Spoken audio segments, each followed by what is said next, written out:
तो मैंने एक डिसीजन ले लिया था कि मुझे एक एफआरएम करना है। आई थिंक मैंने फिर गूगल पे आपके बारे में देखा, आपकी क्लास के बारे में देखा। ओके। देन मैं आपको डायरेक्टली कॉल किया, तो डायरेक्टली आपसे ही बात हुआ, तो आपने हम्म। मुझे थोड़ा डिटेल्स बता दिया। तो मेरा क्वेश्चन भी था फर्स्ट कि सर मेरे से हो पाएगा या नहीं। एक्चुअली मेरे घर से मेरे ऑफिस के जाने के लिए डेढ़ डेढ़ घंटा तो मुझे लगता था। Okay. Then both side 3.5 hours मुझे डेली का जा रहा था। तो इतना टाइम में डिवोट नहीं कर पा रहा था प्रिपरेशन के लिए। बट स्टिल सर स्टार्टिंग में जैसे आपने मुझे बोला था कि एटलीस्ट आप 1.5-2 घंटा तो भी दे दो, तो मैंने आपका ट्यूशन का फीस भी भरा था, बोला अभी वो जाने दो, नहीं करना है मतलब सॉरी एफआरएम छोड़ देने वाला था। बट अगेन एक सिचुएशन ऑफिस में थोड़ा मतलब कुछ ऐसे भी सिचुएशन हुए कि मतलब ऐसा डिसाइड करना पड़ा कि नहीं अभी मतलब एक तो इसमें तो प्रॉपर ग्रो नहीं कर पा रहा हूँ मैं, तो मुझे करना तो एफआरएम ही करना ही पड़ेगा, दूसरा कुछ ऑप्शन ही नहीं रखा फिर मैंने। तब आप हर टाइम पूछ रहे थे, मतलब खुद मतलब सबको पूछ कर रहे थे कि आपने इतने मार्क्स किए हैं क्या, हर एक को पूछ रहे थे। तो कभी कभी ऐसा होता था कि मतलब सब लोग मेरे पे आगे थे मार्क्स में भी, इवन चैप्टर वाइज हाँ chapter wise question even study में भी आगे थे। तो मतलब जब क्लास में आता था तो जब सुनता था बाजू वालों को तो थोड़ा रिग्रेट फील होता था, यार ये भी कर रहा है तो मैं क्यों नहीं कर रहा है। तो वो थोड़ा ऑटोमेटिकली ना थोड़ा अंदर से थोड़ा मोटिवेशन बिल्ड होते गया। और जो आपने मतलब गाइड किया उसको लेके ही मैंने किया, बस बाकी कुछ भी नहीं किया ना अपार्ट फ्रॉम दिस, मतलब कुछ दूसरे नोट्स वगैरह कुछ भी नहीं किया। जो आपने बोला, जो प्लान दिया था वही किया, फॉलो किया, और आज मेरा एफआरएम 1 क्लियर हो गया sir. Hello guys, hi, this is Ganesh Nayak. I help finance professionals and students to excel in their career and make a better version of themselves. And I also help students preparing for competitive exams in finance like CFA, FRM and SCR. And I'm back with one of my students interview who has been able to clear the FRM Level 1 May 2024 exam. And he's going to be talking about his journey of preparing for the exam and what challenges he faced. So we have with us Prakash, and this interview is going to be in Hindi. So Prakash, पहले तो बताओ कि FRM करने का decision कहाँ से लिया और आपका एक बैकग्राउंड भी बताओ। Yes sure sir. First of all thank you so much sir for inviting me here. And then आपको भी बहुत मतलब थैंक यू बोलूँगा, क्योंकि आपकी वजह से मैं मतलब एफआरएम लेवल क्लियर कर पाया। Thank you so much for that. Actually मैंने एफआरएम करने का डिसीजन लिया था 2019 में। एक्चुअली मैं जब फर्स्ट मेरी जो कंपनी थे रिस्क मैनेजमेंट में जॉब कर रहा था, तो ही मेरे एक सीनियर ने मुझे मतलब एक एफआरएम के बारे में एक आइडिया दिया था कि अगर if you want to grow in risk management तो एक एफआरएम करके एक सर्टिफिकेशन है, you can pursue that and you can grow in your career risk management. तो मैंने 2019 में एक मेरा माइंड बना लिया था कि मुझे रिस्क मैनेजमेंट में करियर करना है। बट एक्चुअली वो ड्यू टू सम सर्कमस्टांसेस हो नहीं पाया, बीच में कोविड भी आ गया। देन कुछ मतलब जॉब में भी थोड़ा मतलब चेंज कर दिया था बाद में मैंने दूसरी कंपनी में, तो थोड़ा वो डिले हो जा रहा था। देन अगेन मतलब जब मैंने एक करियर में कुछ करना चाहिए, क्योंकि मैंने सिर्फ इंजीनियरिंग किया था, तो इंजीनियरिंग के बाद अगर मैं एनबीएफसी में जॉब कर रहा हूँ तो बैंकिंग में जॉब कर रहा हूँ, तो कुछ ना कुछ तो मुझे फाइनेंस का एक डिग्री चाहिए था, नहीं तो एक सर्टिफिकेशन कोई तो कोर एक फाइनेंस का चाहिए था। तो मैंने एक डिसीजन ले लिया था कि मुझे एक एफआरएम करना है। तो मैं इसके रिगार्डिंग गूगल पे यूट्यूब पे बहुत सर्च कर रहा था कि किधर मुझे अच्छा कोई मेंटर मिल सकता है, नहीं तो कुछ मतलब जो ट्यूशंस मिल सकते हैं वगैरह। तो आई थिंक मैंने फिर गूगल पे आपके बारे में देखा, आपकी क्लास के बारे में देखा। देन मैं आपको डायरेक्टली कॉल किया, तो डायरेक्टली आपसे ही बात हुआ, तो आपने मुझे थोड़ा डिटेल्स बता दिया। तो मेरा क्वेश्चन भी था फर्स्ट कि सर मेरे से हो पाएगा या नहीं पाएगा। तो आप बोले थे कि हो पाएगा, आप जस्ट रिलैक्स रहो और जितना बोल रहे हो उतना करो। तो आपने जो गाइडलाइन दिया था और जो आपने मतलब गाइड किया उसको लेके ही मैंने किया, बस बाकी कुछ भी नहीं किया ना अपार्ट फ्रॉम दिस, मतलब कुछ दूसरे नोट्स वगैरह कुछ भी नहीं किया। जो आपने बोला, जो प्लान दिया था वही किया, फॉलो किया, और आज मेरा एफआरएम 1 क्लियर हो गया सर। तो आपने मुझे कब ज्वाइन किया था, कौन से मंथ? आई थिंक सर मैंने नवंबर में ज्वाइन किया था सर, आपको नवंबर एंड में ज्वाइन किया था आपको मैंने। तो तब तक बैच स्टार्ट हो गया था? हाँ तब तक बैच स्टार्ट हो गया था शायद। आई थिंक मैंने थर्ड या फोर्थ लेक्चर को कुछ तो नहीं, फर्स्ट लेक्चर से स्टार्ट किया, नहीं सॉरी फर्स्ट लेक्चर से स्टार्ट किया था मैंने। हाँ नवंबर से स्टार्ट किया था सर मैंने। ओके। और वो आप तब से कितना टाइम पढ़ रहे थे, कितने आवर्स पढ़ रहे थे? एक्चुअली सर स्टार्टिंग में मेरा जो जॉब था सर वो कंपलसरी ऑफिस वाला, मतलब वर्क फ्रॉम होम अलाउ ही नहीं था हमारे ऑफिस में। तो मेरा ऑफिस था एक्चुअली, मेरे घर से मेरे ऑफिस के जाने के लिए डेढ़ घंटा तो मुझे लगता था। देन बोथ साइड 3.5 आवर्स मुझे डेली का जा रहा था।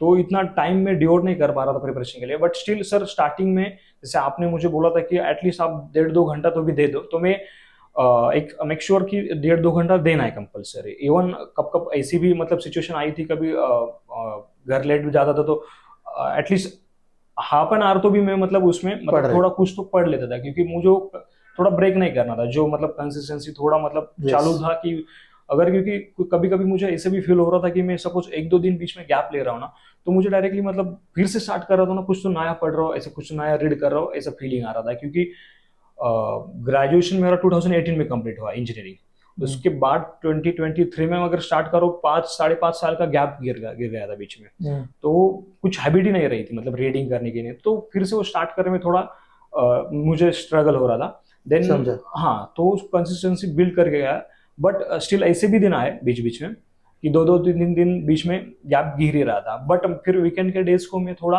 वो कवर करने का बहुत ट्राई करता था कि 3 3 आवर्स 4 4 आवर्स 5 आवर्स। बट इतना है कि सर दे दिया था मैंने, डेली कुछ ना कुछ तो कर रहा था सर मैं ओके। उसमें। कुछ चैलेंजिंग आया फेस पूरे जर्नी के अंदर? एक्चुअली सर क्या था ना सर, जब नवंबर दिसंबर में क्लासेस चालू थे, तो दिसंबर में ऐसा हुआ था कि मैं एक्चुअली जो मैं कंपनी में जॉब करता तो उधर मंथ एंड को कंपलसरी आपको इवन सैटरडे संडे रहने दो, कुछ भी रहने दो, आपको आपको आना ऑफिस को पड़ेगा। आना है कंपलसरी। और क्लोजिंग का तो ऐसा रहता है कि आपको रात के 11 11 बजे 12 12 बजे तक बैठना पड़ता है। तो उस टाइम कुछ ऐसा बीच में फेज आया था कि मैंने मतलब गिव अप कर दिया था, छोड़ दिया था, मतलब अभी नहीं करना है। मैंने आपका ट्यूशन का फीस भी भरा था, बोला अभी वो जाने दो, नहीं करना है MBA, मतलब सॉरी FRM, छोड़ देने वाला था। बट अगेन एक सिचुएशन ऑफिस में थोड़ा मतलब कुछ ऐसे भी सिचुएशन हुए कि मतलब ऐसा डिसाइड करना पड़ा कि नहीं अभी मतलब एक तो इसमें तो प्रॉपर ग्रो नहीं कर पा रहा हूँ मैं, तो मुझे करना तो FRM ही करना है, करना ही पड़ेगा, दूसरा कुछ ऑप्शन ही नहीं रखा फिर मैंने। देन अगेन मैं फिर जैन से स्टार्टिंग से मैं मतलब वापस एक बार आपसे बात भी किया था आई थिंक, तब आपने भी क्लास होने के बाद आपने मुझे थोड़ा गाइड भी किया था कि ऐसे ऐसे करो, आपको मैनेज नहीं हो रहा है तो वही मैंने फॉलो कर दिया। और फिर थोड़ा वो मोटिवेशन थोड़ा डे बाय डे। और सबसे प्लस बात ये थी कि आपका जो ऑफलाइन क्लास है ना, तो ऑफलाइन क्लास में आने के बाद जब मैं बहुत सारे लोगों को मिल रहा था, बहुत सारे स्टूडेंट्स थे जो कि इन्वेस्टमेंट बैंकिंग से आ रहे थे, कोई हेज फंड से आ रहा था, कोई बाकी भी मतलब जो इन्वेस्टमेंट फर्म उधर से भी आ रहा था। तो हर लोगों से मैं जब बात कर रहा था, तो मुझे उन लोगों से बात करने के बाद पता चला कि अरे ये तो इसमें मुझ मैं अवेयर ही नहीं था, मतलब ये सभी मतलब इन्वेस्टमेंट बैंकिंग बोलो, बाकी म्यूचुअल फंड में कोई लोग काम कर रहे थे, तो मुझे बहुत इंटरेस्टिंग लगा ये सब डेरिवेटिव्स वगैरह सब कुछ। तो मैंने डिसाइड करा कि ये कुछ तो इंटरेस्टिंग है जो मैं कर रहा हूँ, तो थोड़ा तो मतलब थोड़ा अलग ही लग रहा था मुझे, लेकिन उधर मुझे मेरा करियर नहीं देख रहा था, लेकिन मतलब इधर अभी मेरा करियर हो सकता है, तो होप्स आ गए। और ऐसा भी हो रहा था कि जब जब मेरा बीच में कुछ मैं स्टडी नहीं कर रहा था, नहीं तो कुछ तो बीच में कुछ ऐसा गैप गिर रहा था ना, तब आप हर टाइम पूछ रहे थे, मतलब खुद मतलब सबको पूछ कर रहे थे कि आपने इतने मॉक्स किए हैं क्या, हर एक को पूछ रहे थे। तो कभी कभी ऐसा होता था कि मतलब सब लोग मेरे पे आगे थे मॉक्स में भी, इवन चैप्टर वाइज इवन हाँ क्वेश्चन। चैप्टर वाइज क्वेश्चन में, ओके। इवन स्टडी में भी आगे थे। तो मतलब जब क्लास में आता था तो जब सुनता था बाजू वालों को, तो थोड़ा रिग्रेट फील होता था, यार ये भी कर रहा है, ये भी कर रहा है, तो मैं क्यों नहीं कर रहा है। तो वो थोड़ा ऑटोमेटिकली ना थोड़ा अंदर से थोड़ा मोटिवेशन बिल्ड होते गया। देन फाइनली और मतलब थोड़ा पूरा वीडियोस देख के कब खत्म हुआ? एक्चुअली सर उसमें भी थोड़ा लेट हुआ मुझे। 15 अप्रैल या 20 अप्रैल से बीच में मेरा मतलब पूरा मतलब वो सब वीडियो वगैरह सब कंप्लीट हुआ था सर, मतलब पूरा फर्स्ट इसमें। देन लास्ट के 15 डेज में मैंने रिवाइज भी कर लिया ऑलमोस्ट सब। Okay. आपने एक तभी एक आई थिंक वीडियो भी बनाया था, वो वीडियो देखा आपने, मतलब उसमें गाइड किया था कैसे कैसे करना है, कुछ इंपॉर्टेंट टॉपिक्स भी दिए थे आपने कि मोस्टली जिन टॉपिक से हर साल क्वेश्चंस आते हैं, तो वो क्वेश्चंस भी मैंने वो टॉपिक भी अच्छे से कर लिए थे मैंने। एंड एक्चुअली मेरा बैकग्राउंड ऐसे देखा जाए तो इंजीनियरिंग का था। देन थोड़ा मैथ्स तो थोड़ा कैलकुलेशन के लिए मुझे इतना कुछ डिफिकल्ट नहीं गया देखा जाए तो जो लास्ट का फिक्स इनकम वाला जो पार्ट था, बुक वाला था, फोर्थ बुक वाला बॉन्ड वैल्यूएशन का, उसमें मुझे कुछ ज्यादा डिफिकल्टी नहीं, इवन कॉन्ट्स में भी मुझे ठीक जा रहा था। बट एग्जाम के दिन थोड़ा कॉन्ट्स में मतलब सब थ्योरी पे ही ज्यादा बेस्ड क्वेश्चन आए, Right. मतलब कैलकुलेशन बेस्ड थे ही नहीं। मुझे तो मतलब लास्ट में कुछ क्वेश्चन थे, और फर्स्ट बुक के कुछ APT जो आर्बिट्रेज प्राइसिंग थ्योरी वाला था, उसमें कुछ क्वेश्चंस आए थे। नहीं, बट आपका जो प्रिपरेशन चल रहा था, मॉक्स कितने किए आपने फिर? मॉक्स सर मैंने जो टॉपिक वाइज मॉक्स है वो सभी किए थे almost. Chapter wise question? Chapter wise question सब किए थे। Full length mock? Full length मॉक्स sir सिर्फ मैंने 2 ही मॉक्स दिए थे सर उसमें से। क्या स्कोर आया? फर्स्ट में आया था मेरा 56 आया था सर, सेकंड में 49 या 51 कुछ तो आया था सर मुझे, मतलब तो खुश थे इससे? सर खुश तो नहीं था, बट जब मैंने एक्चुअली क्या है ना सर, उसमें भी मैं मतलब एक मेंशन करूंगा, आप मॉक्स दे दो कोई बात नहीं, मतलब दे भी दोगे, मतलब तो उसका एनालिसिस जो है ना वो सबसे मतलब इंपॉर्टेंट पॉइंट है, मतलब आपको मतलब वो, क्योंकि जब मैं एनालिसिस कर रहा था ना, तो मुझे 10 to 12 क्वेश्चन ऐसे लगे ना कि जो क्वेश्चन मैंने सिली मिस्टेक्स थी उसमें, तो वो क्वेश्चंस मैंने देखा कि अरे हाँ मेरे इधर गलत आया है, इधर कुछ तो जो एनालिसिस किया ना मैंने, तो मेरे ऑलमोस्ट 10 to 12 क्वेश्चंस वापस रह गए, मतलब जो फर्स्ट मॉक दिया था 56 में, तो मेरे 12 मार्क बढ़ रहे थे। तो फिर मैंने जब भी मतलब वो छोटे छोटे पॉइंट फिर मेरे ध्यान में रहे थे, क्योंकि मैं अभी नेक्स्ट क्वेश्चन दे रहा हूँ तो मैं इस वे से भी मतलब मैं सोच सकता हूँ, इस मतलब छोटे छोटे वो मेरे डाउट्स क्लियर हो गए थे इस वजह से। एनालिसिस पे ज्यादा फोकस था मेरा, मतलब भले मैंने मतलब इंटरव्यू सॉरी मॉक्स कम दिए थे, बट मैं एनालिसिस इवन जो चैप्टर वाइज मॉक भी थे ना वो मैं प्रॉपर एनालिसिस कर रहा था कि अब इधर क्या गलत आया। इवन मेरा क्वेश्चन राइट भी आया है, सपोज मैंने कुछ ऐसा टिक कर दिया और राइट भी आ गया। कभी कभी कुछ क्वेश्चन में ऐसे भी हुआ था कि अरे ये तो कंसेप्ट अलग थी, लेकिन मैंने एक कंसेप्ट से क्या राइट आया, लेकिन जो एक्चुअल कंसेप्ट थी तो वो भी कोई कंसेप्ट मुझे समझ में आ गई तब। ओके, तब ऐसे भी हुआ है मतलब सर। ओके। और मॉक्स एग्जाम के एकदम पास दिए थे? हाँ सर, उसी मतलब पास में ही दिए थे सर, मतलब बस जो मेरा 11 मई को एग्जाम था तो मुझे लगता है 4 या 5 तारीख को कुछ वैसे एग्जैक्ट डेट नहीं मैं याद आ रही मुझे, लेकिन उसी टाइम पे मैंने। और सेक्शनल टेस्ट दिया था book wise? Yes sir, sectional test दिया था सर, सारे चारों भी दिए थे, लेकिन मतलब सर एक एक दो टेस्ट दिए थे मैंने, तो उसमें भी आया था स्कोर सर मेरा, अब वो 50 था स्कोर सर। ओके। एग्जाम के दिन गए तो क्या लग रहा था कि एग्जाम स्टार्ट करने से पहले क्या लग रहा था? एक्चुअली एग्जाम स्टार्ट करने से पहले मतलब एक्चुअली जब अपन मतलब मॉक देते हैं घर पे तो नॉर्मल एक ही रहता है, लेकिन एग्जाम के दिन डी डे पे मतलब एकदम नर्वसनेस था, मतलब क्या होने वाला है क्या होने वाला है, एकदम फर्स्ट टाइम दे रहे तो माहौल भी ऐसा बन गया था कि क्या होने वाला है पता ही नहीं चल रहा था। देन जब गया तो एक्चुअली मेरा पेपर भी वैसे सेट भी थोड़ा हाई लेवल पे मतलब थोड़ा थोड़ा था, तो मतलब टफ। आपने जो सैंपल पेपर दिया था, गार्प का सैंपल पेपर सॉल्व किया था? गार्प का एक किया था एंड आपका एक किया था, आपने जो दिया था तो मतलब एग्जाम आपको उससे टफ लगा गार्प के साथ? उससे यस सर उससे टफ लगा थोड़ा। तो अगर मैं 100 क्वेश्चंस देखूं एग्जाम में तो कितने टफ थे, कितने मीडियम थे, एक्चुअली सर इजी क्वेश्चन अगर बोलो ना सर 22 क्वेश्चंस में डायरेक्टली मतलब कर रहा था, मतलब डायरेक्टली आ रहे थे मुझे। उसके बाद सर 40 तक 35-40 तक क्वेश्चन ऐसे थे कि मॉडरेट लेवल के थे, कि वो मतलब थोड़ा उस पर टाइम ज्यादा स्पेंड करना पड़ा मुझे, बट वो मतलब निकल गए थे।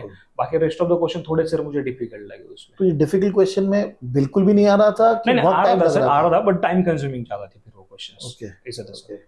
कैलकुलेशन हैवी था? नहीं सर, कैलकुलेशन अगर देखा जाए तो सर मुझे सिर्फ to be very honest sir 6 to 7 question सिर्फ मतलब कैलकुलेशन आए थे, बाकी पूरा दे थे। मतलब ऐसे भी कुछ स्टूडेंट्स थे मैंने जिनसे बात किया ना, उनको 25-30-35 भी क्वेश्चन आए न्यूमेरिकल, लेकिन मुझे सिर्फ सर 6 to 7 क्वेश्चन न्यूमेरिकल्स आए थे सर। Okay, okay.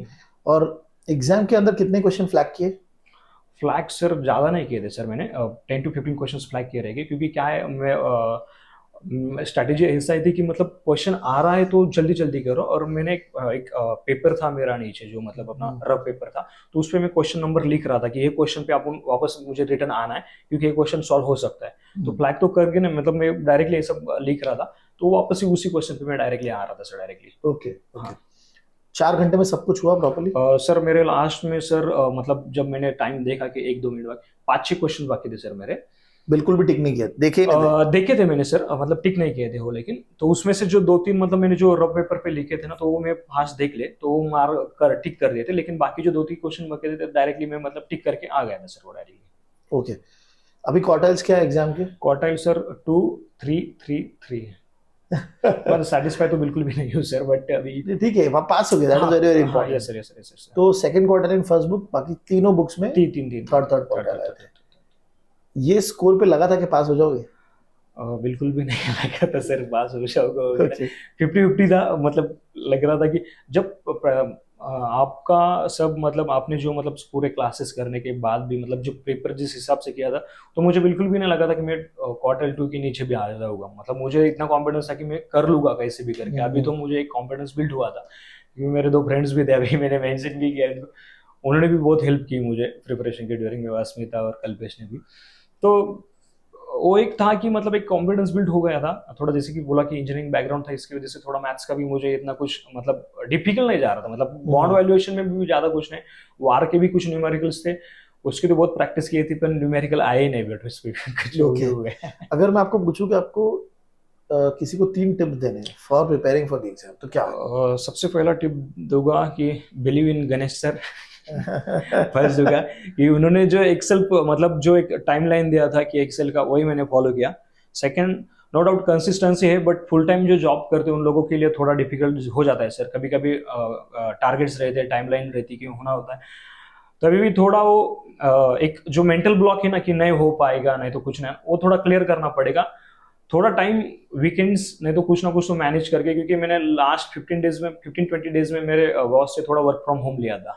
तो थोड़ा मैं कुछ काम करके भी मैं मतलब इधर काम मतलब डिवोट कर पढ़ रहा पा था, रहे हाँ थे। पढ़ पा रहा था। तो थोड़ा वैसे कुछ करके थोड़ा करना पड़ेगा। एंड नो डाउट मॉक्स का तो आपको कंपलसरी देना ही है सबको, कंपलसरी लाइक, बट उसके अलावा मॉक्स जो दे रहे हो उसका एनालिसिस करना बहुत इंपॉर्टेंट है मेरे हिसाब से सर, क्योंकि वो जो Okay. एनालिसिस में आपको जो लर्निंग होती है ना सर, वो बहुत बेटर है लर्निंग एनालिसिस में sir. Okay. Yes, sir. Wonderful wonderful Prakash, thank you very much Thank for you, your sir. Time. Thank you, sir. और ये इंटरव्यू बहुत हेल्प करेगा Yes, sir. स्टूडेंट्स को Definitely, sir. मोटिवेट करने के लिए, Yes, sir. उनके अंडरस्टैंडिंग के लिए। Thank Yes, you sir. Very much. Thank you, sir. Thank you, sir. Thank you.